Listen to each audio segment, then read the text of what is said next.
Hello and welcome back to Still Eligible. I am Jack. Pat is to my left, and the curse has been broken. It was never real. Get off our back. We are back from Norman.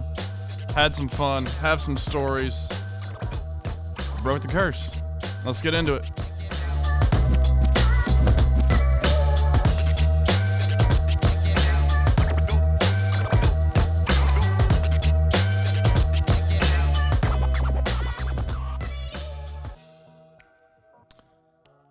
I would be remiss if I did not wish you a happy birthday. Thank you, sir. It's also the other Jack Shrale's birthday. Yes. Your father, who is also named Jack Shrale. So happy birthday to Jack Shrale, plural. Yes. Happy birthday, Dad. Thanks for everything. Yeah, you wouldn't be here without him. And I probably wouldn't have the same name if we weren't born on the same day.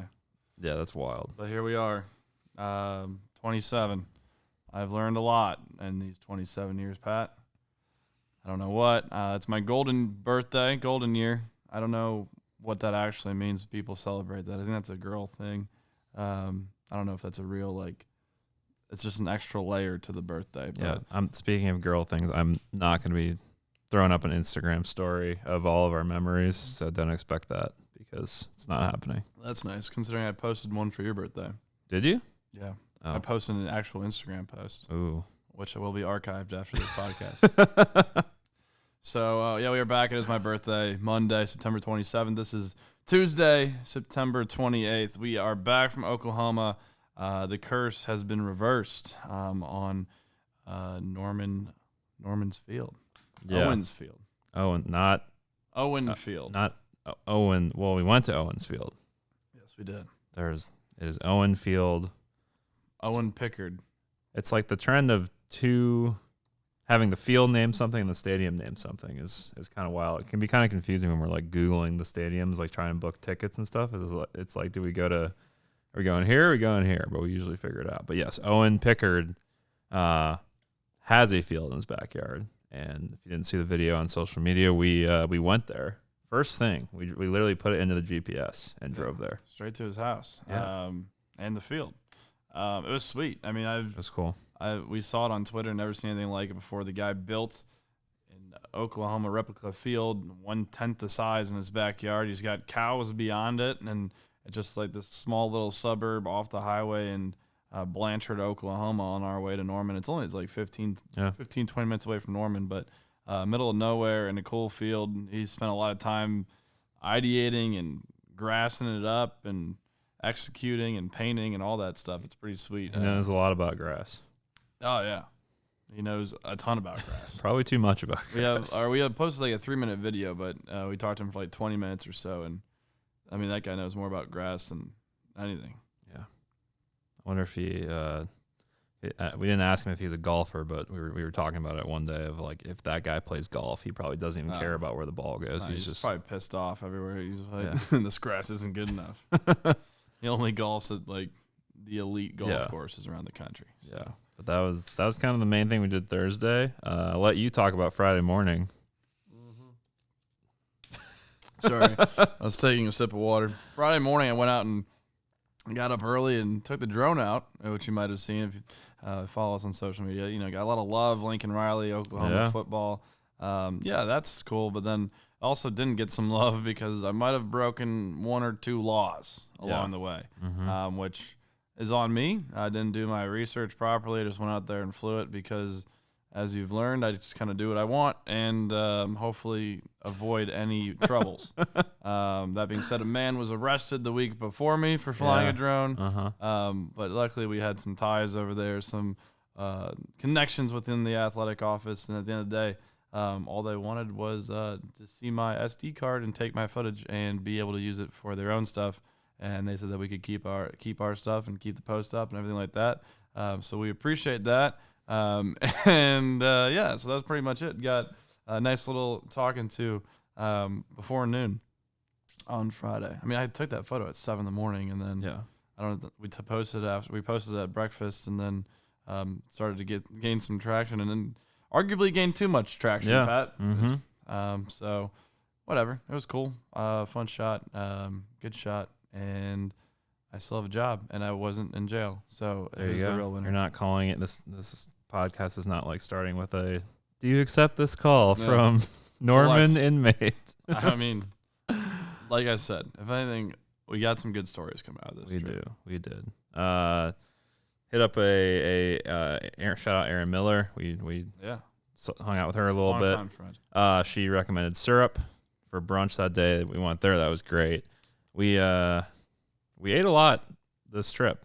Maybe not so much Saturday night, which we'll get into, but we stopped by Midway Deli for lunch. Saw our guy Bob. Yeah, shout He's out Bob. running for mayor. Bob is running for mayor of Norman. Yeah. He said, I'm not following the electoral mayor process, No. but I guess the election's in May or February. Sorry, not even close to May. So if you are a resident of Norman, Oklahoma, vote for our guy Bob. Yeah, he makes we had what did we have? I did not get 2 Vulcans. No, we had you had a Vulcan. I had a Ranchero and a Michael. Yeah, we split we had 3 sandwiches on our table, so we looked very gluttonous, but Hey, whatever. it was on a croissant. So It yeah, all goes shout to out Bob. shout out Midway Deli.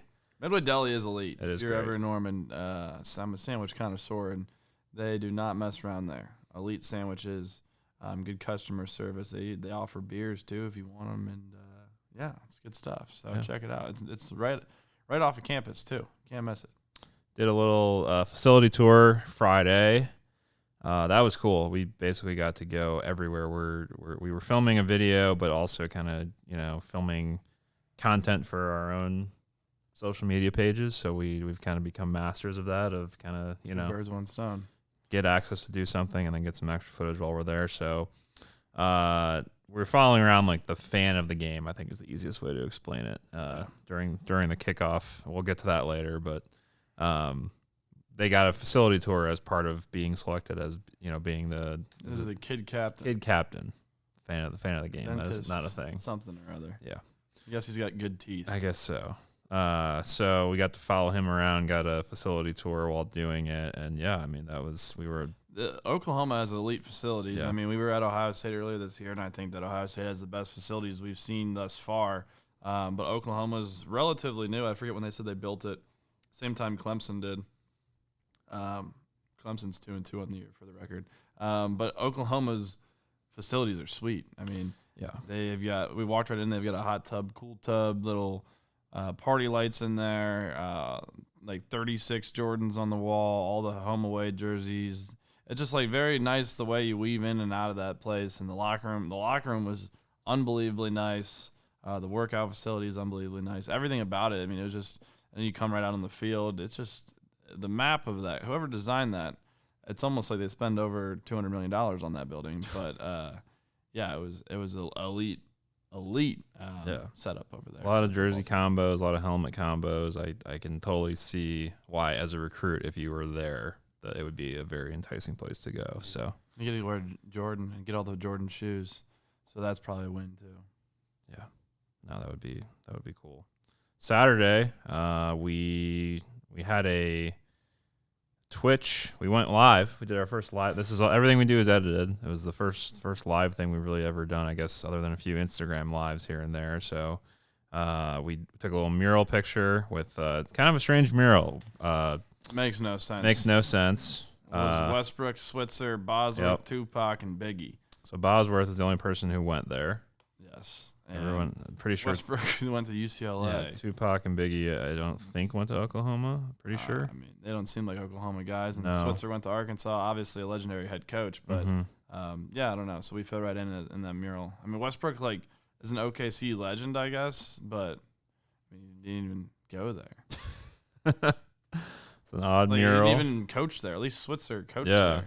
That was weird. But yeah, it was a cool. I don't know. We stumbled across. Yeah, it. we had to take a picture. I was of it. very confused by it the whole weekend, but here It we was are. odd. And then we did go live. We successfully connected. We spent about 45 minutes prior trying to figure out, all the tech and making sure that we were all good to go. And then we saw this van and met this guy named Fred, who actually just kind of went live with us. He sat right in between us. I mean, we were trying to find because it was covering the Notre Dame Wisconsin game. We were Yeah. trying to find something to do that early in the morning because it was a 6:30 kick or whatever in Norman. So we were trying to find someone to joined us on our live, and Fred was out there setting up his van bright and early that day, and said he's been doing it for years. He knows the one street in Norman you can park on for free all of game day. That was clutch. Yeah, he gets there the night before, sets up, tears down, does a lot of work by himself. Walked us through the cycle process of how he cooks meat on game day. Everyone brings a cooler, and he just goes cooler by cooler throughout the day, every 2 hours, rotating dogs and brats and whatever it may be. So, yeah, we had him on live, and he's got some good stories in there, a lot of autographs in there. We signed it. We signed the wall. We signed the roof. Yeah, so I don't know. He's got quite the setup. All the yard games. He had a picture thing where it said, like, face when you beat, insert team here. A bunch of people stopping by there to take pictures. Yeah, so that was that. Later in the day, we kept us running around campus and meeting people and interviewing people, hanging out. At one point, we were in my car, because we were on the same street as Fred, and the band rolled right by our window and just was playing the fight song, and we were just chilling in the car and got like a front row. It was like a drive-in movie kind of deal. That was nice. So that was fun, and it was hot there during the day. It was, yeah. We did some editing in your car. That was very nice. And then obviously all our friends at Sooner Sports Properties were super great and super nice to hang out with, and we got to kind of hang out in their office and in their suite, and that was awesome as well. But yeah, it was. I mean, we're enjoying the fact that it's cooling down here in Dallas a little bit. Oklahoma it's not cold. No, I mean, game day was hot. Yeah. At one point, we were laying underneath a tree just trying to get. Yeah, some we fresh just like air. took a nap. We just took like not a nap. Just a refresher. Little refresher in the shade. I'm sure people were walking by wondering, like, these guys do not seem super professional here laying in the shade, but sometimes you got to recharge your batteries in order to be professional. So. Right. So Oklahoma in the game was a very underwhelming game for what it's worth. Not to talk any shade about Oklahoma, but I don't know. I expected it to be louder and rowdier and whatever. It's rather chill, except for like the fourth quarter and random bits and pieces of the game. Obviously, you saw that they were chanting for the backup Caleb Williams multiple times throughout the game. You don't love to see that. I saw a lot of hate from people on Twitter, which is, I mean, I get it. I don't know why you'd be chanting for the backup, especially when, I don't know. It doesn't sit right with me. But I get the Rattler's not doing his thing necessarily. Not scoring like Hurts and Mayfield and Murray, but that was an interesting piece of the equation that I didn't necessarily see happening. When I feel like that kind of Norman was, I wouldn't say it killed the vibe, but it was very odd to be there, and obviously wasn't supposed to be as close of a game as we will get to in our locks of the week. But I mean, I would say in the same way that Florida kind of like blew me away from how loud it was and how excited people were. I mean, I wasn't impressed in terms of the fact that like it wasn't. I think that's more about the fact that the game was a little underwhelming. I mean, it was a close game. Yeah. But it was a very low scoring game. So we like to see points. Yeah. Who needs defense? We want points. No, we want points. Boomer and Sooner, you can talk about them. You spent more time with them than I did. Yeah. Just again continuing our trend of elite mascots. I mean, I kind of was like over in the area that they were in, and we kind of got to know them. Again, you never really know who's in the mascot costume, but got to assume there's probably only a few people rocking that. So they were kind of familiar with me, I feel like, by the time game day rolled around, and like I got a really cool shot at the end of the game of them. One of them, which one's Boomer, which one's Sooner? This is sad that I don't know this. Whatever it says on the back of their jersey. Yeah, so it was Boomer or Sooner. I mean, one of them celebrating and kind of doing a bunch of. I think that was Boomer. Probably Boomer. Probably. We'll go with Boomer. If it was Sooner, I apologize to Sooner. Doing a little celebration dance. We posted that after the game. That was cool. And I mean, I saw. Apparently, we were on TV. I mean, we're like on TV every week, and it's kind of just like normal. Is that Boomer or Sooner? That was Sooner. All right, apologies to Sooner and Boomer. But my mom texted me. She's like, "Oh, I saw you and Jack on TV," and I was just like, "Okay, well, I mean, no big deal." Thanks, Mom. Yeah. So I got to spend some time with the Roughnecks. I interviewed the Roughnecks, and then the real Boomer and Sooner. We got a picture with them as well. The Roughnecks are cool. It's a little like, I don't know if you call it a fraternity and sorority, but like a club, if you will. Who shoot the guns, and they do all the, like, they stomp on the field pregame. They run down the field pregame to stomp out all the bad demons. I was talking to the one dude. during the game, and he was giving me the whole rundown of he was a sophomore. He's been doing it for however long, and you can't drive the wagon freshman year. You got to earn your stripes, and then sophomore year you can shoot guns and carry. I don't know. It's a whole process. I forget what he was telling me, but it was cool talking to him. And then after the game tying field goal, he gave me one of his blanks to keep as a nice little souvenir. So that was cool. I don't know.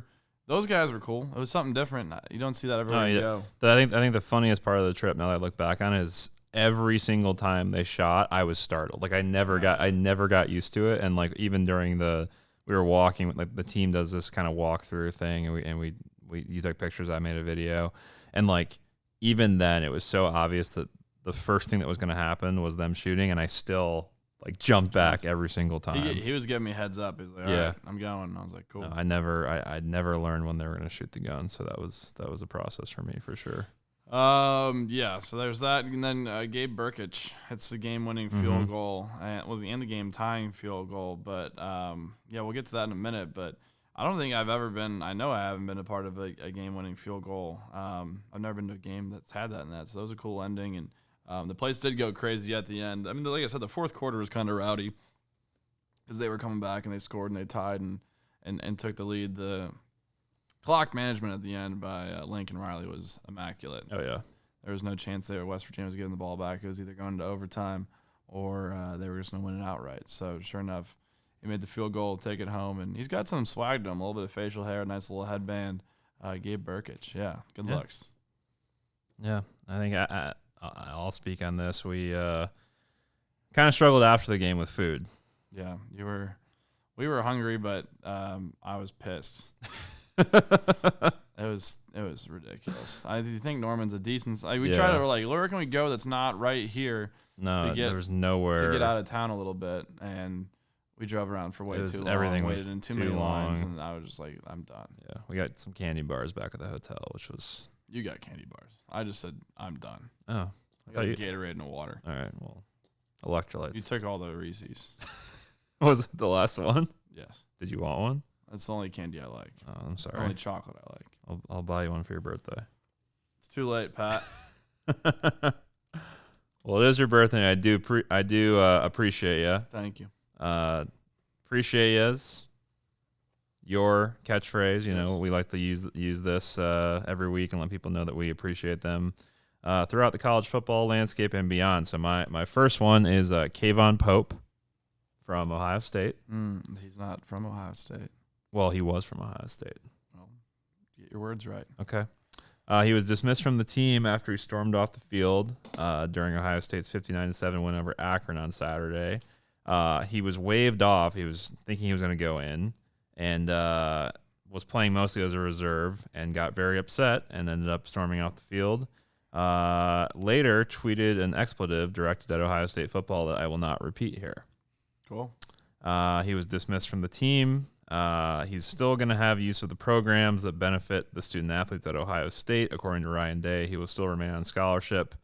And in news that should shock no one, yes, through the semester, he has entered the transfer portal.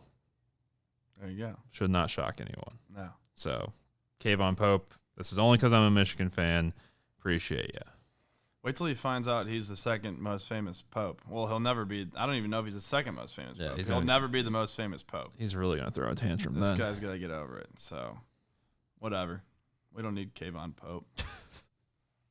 Appreciate Ohio State's red jerseys they just announced. Those look pretty sweet. So, that's not my appreciate you, but there's a little bonus one for you.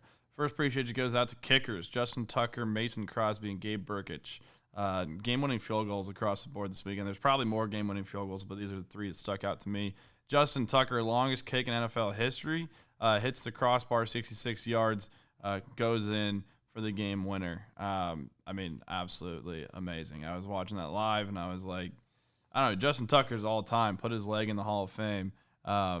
These Lions fans were, after it hit the crossbar, if you were watching the one angle, like looking into the stands behind the end zone, it hits the crossbar, and all these Ravens fans are like upset, and all these Lions fans are cheering, and like they don't even realize that it still hasn't come down, it still hasn't gone forward or backward. Just because it hits it, that doesn't mean good or bad.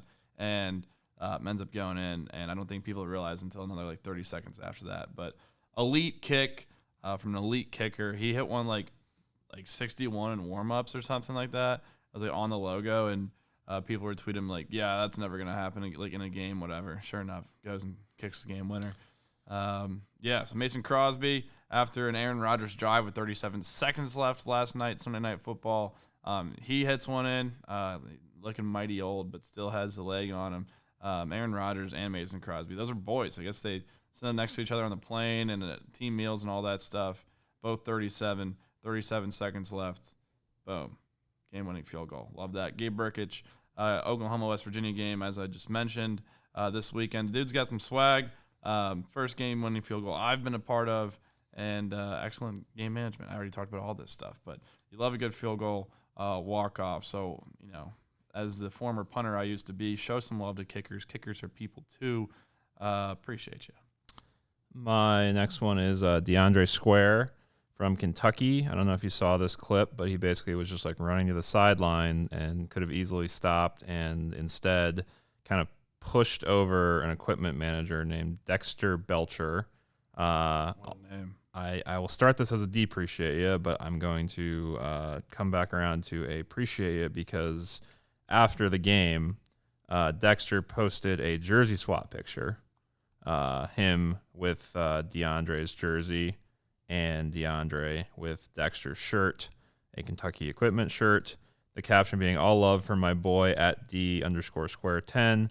Nothing like a jersey swap after a hard-fought battle. So I like that they're having fun with this, but I'd also like to know, like, was this discussed in advance? Like, hey, if I'm ever by the sideline, I'm going to shove you for a viral moment, or if it was just kind of him being, him kind of being a bully. Yeah.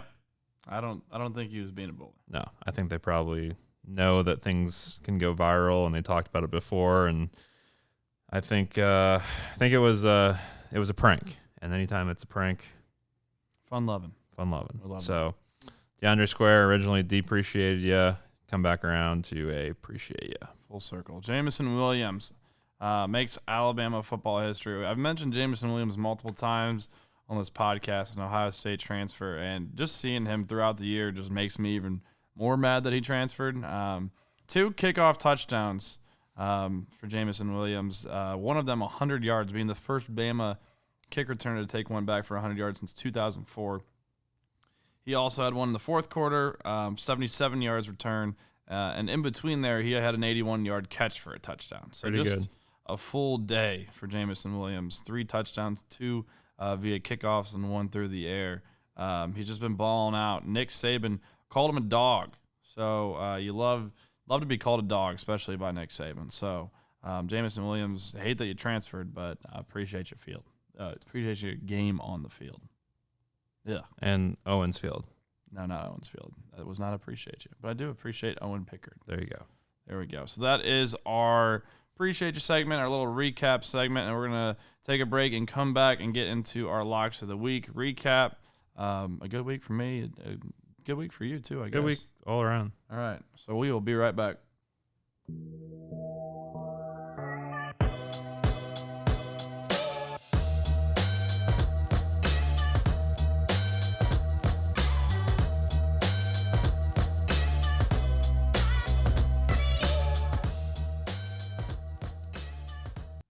Welcome back to Still Eligible. It is time for us to hop into our locks recap from the weekend. Pat, how did you do? I did better than last time, which is not saying much, but you still beat me. I went 3-2. Love that. I went 4-1. So good week. Both picked West Virginia. Obviously, they were plus 16.5. It was a tight game, with Oklahoma winning 16-13. I don't know. I feel like we were both pretty confident in this pick. Momentum-wise, West Virginia was coming off that Virginia Tech win, and Oklahoma just hasn't looked elite. They have not looked like themselves at all. Yeah. They didn't win by 16.5. They didn't even score 16.5 points. Yeah. They scored 16 points. So you're not going to win by 16.5 if you can't even score 17 points. Yes. Yeah, the chanting for Caleb Williams, that, like I said, that threw me off a few times. You hate to see that as Spencer Rattler or an Oklahoma fan. The loyalty there is just I don't like that. There's always, as our boss says, the most famous person on a football roster is the backup quarterback. This is true. Until he comes in and doesn't do much better. There's probably a reason there's a backup. Yeah. Then it's the third stringer. Slow and sloppy game overall. I mean, it was just it felt slow. It felt sloppy. It felt like it dragged a little bit. I don't know. It was a weird game to be a part of, but yeah, Oklahoma definitely did not cover. West Virginia almost won. I guess kind of. It was a close game to the wire. So, yeah, 1-0 for both of us. Yeah. On the weekend so far. Yeah. Again, I said this, I think last time, I'm trying not to write a pick and then delete it and then choose the other team, because then it's way more agonizing. So I, at the very least, I feel good about that. I did that with all of these games, this one included. I took Notre Dame +7.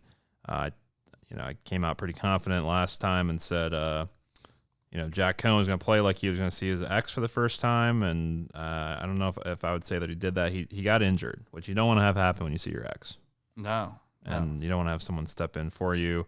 His backup did step in, went 6 for 8, 81 yards and a touchdown, pulled off the victory.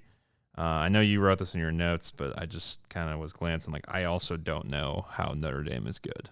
I don't think Notre Dame is good. Yeah. I think that they've played just a bunch of mediocre teams and managed to win every game. They play Cincinnati this weekend, so we'll see. I don't know. Obviously, I think Cincinnati's good.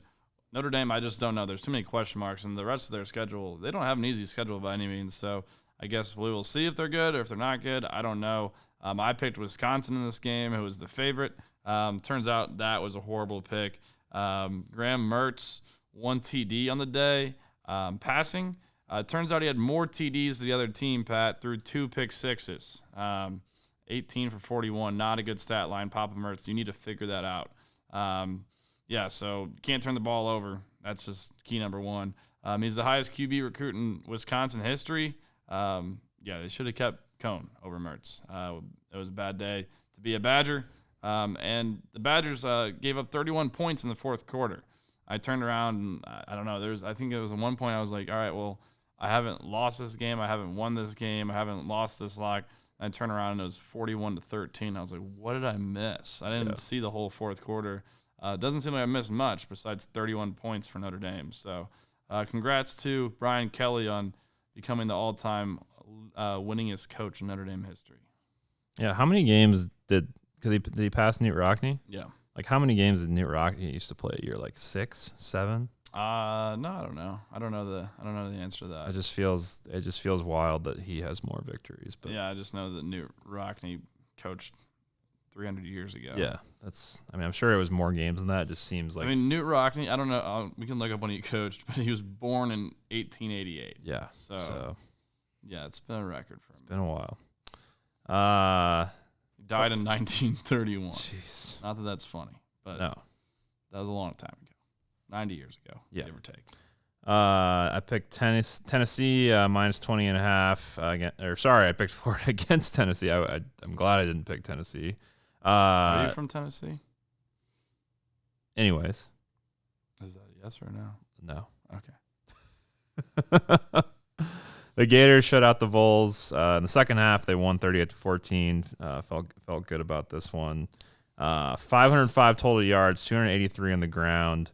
9 for 14 on third downs. You're usually going to be pretty successful when you have that kind of conversion rate. Yeah. Both in sales and football. Emory Jones, first Florida quarterback since Tim Tebow to throw for 200 and rush for 100 yards. So that was a shout out Emory Jones. He's our guy. He is our guy. He shared some of your photos. He did. Good dude. Appreciate that. My guy Joe Milton, former Michigan quarterback, got some action, but not enough. And all I have to say is go Gator. There you go. Next one, this has got to be my favorite game from the weekend. NC State plus 10 against Clemson. They beat them by 6. Clemson is garbage. Dabo is garbage. NC State with the win. I told you that I talked about this multiple times, that NC State could win this game, and sure enough, they did. Double OT. My favorite meme of the weekend, and like every time Clemson loses, is the Dabo running out of the tunnel with the Clemson L flag right in front of him. It's an all-time it's undefeated. amazing. I laugh every time. Yeah, I can't stand Dabo, and a Dabo loss is a Jack Trail win. So thanks for the early birthday gift, Dabo. You're 2-2 if you didn't know. So maybe start looking at the transfer portal or doing anything that you're not doing right now. So yeah, sorry about it, but really I'm not sorry at all. So yeah, the NC State. I was running upstairs. I was exporting a video, and I saw it going to overtime and the double overtime. So I knew the lock had hit, but I didn't care about the lock. It was more about the win. And, figure out that offensive line over there at Clemson. DJ, you look horrible. Tony Elliott, this is something funny that he's been saying, the offensive coordinator, that the Clemson Tigers just really need to work on the fundamentals, and they need to clean it up, all this stuff. So, hey, man, I just want to let you know it's week 4. Yeah, probably. Yeah, it's probably a little late for that. Yeah.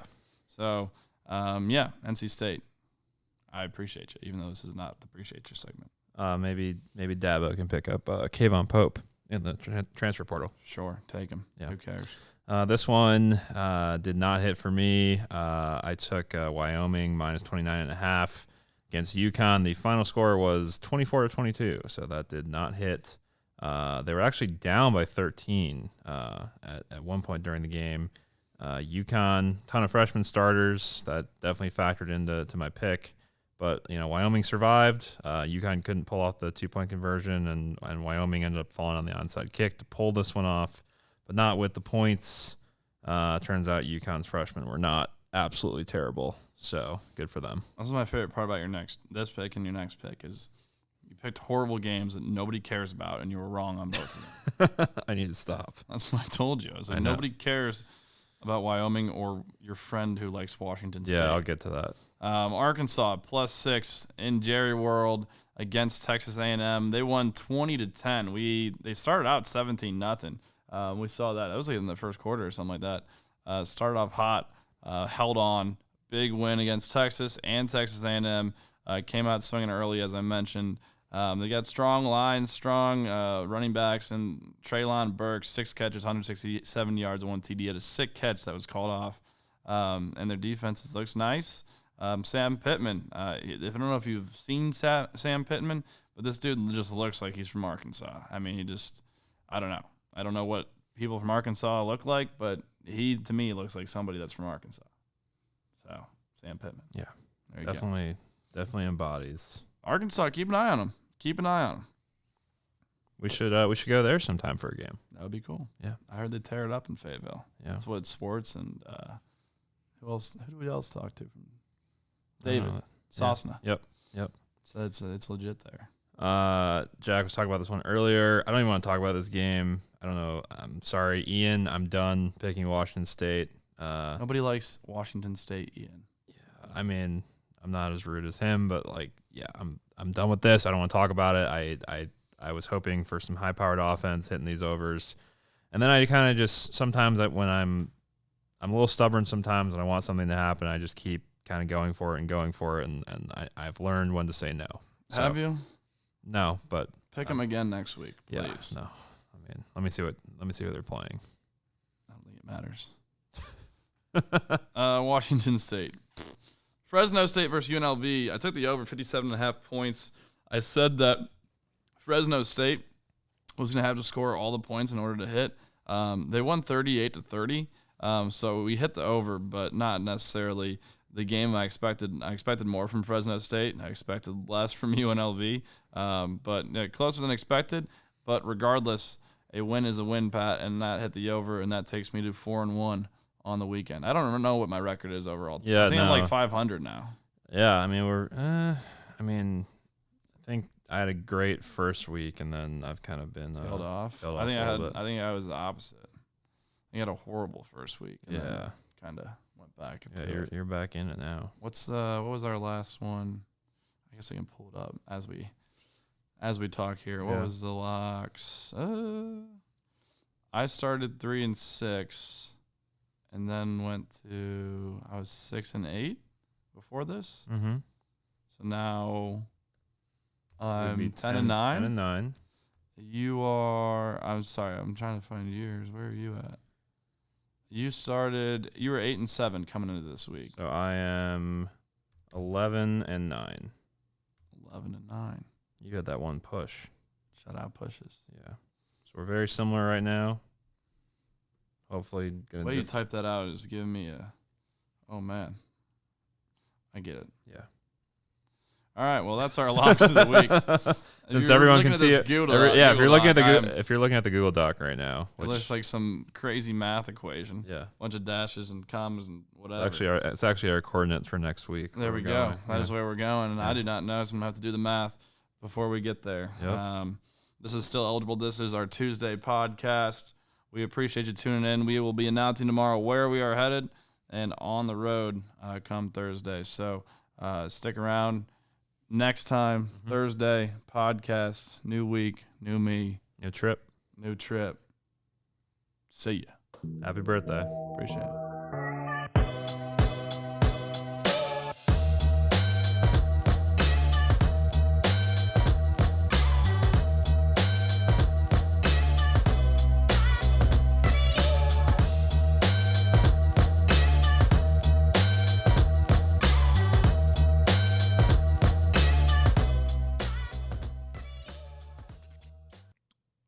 Hey, it's Jack. Appreciate you listening to today's podcast. You can listen to us on Apple, Spotify, iHeart, Stitcher, Google Podcasts, and Amazon Music. Make sure to follow us on social media @StillEligible. We'll see you next time.